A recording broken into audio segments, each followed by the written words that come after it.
If you had plans for the North Shore today, cancel them. A major blizzard is walloping Duluth and the surrounding area right now. Authorities have issued a travel not advised warning for the entire region. Whiteout conditions and heavy snow are making roads extremely dangerous, if not impossible. All schools in Duluth are closed. Basically, if you don't absolutely have to be out in this, stay home.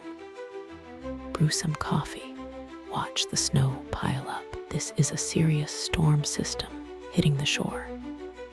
We'll continue to track its path and impacts. Please subscribe for more information about travel daily updates. Stay safe and stay warm, Minnesota.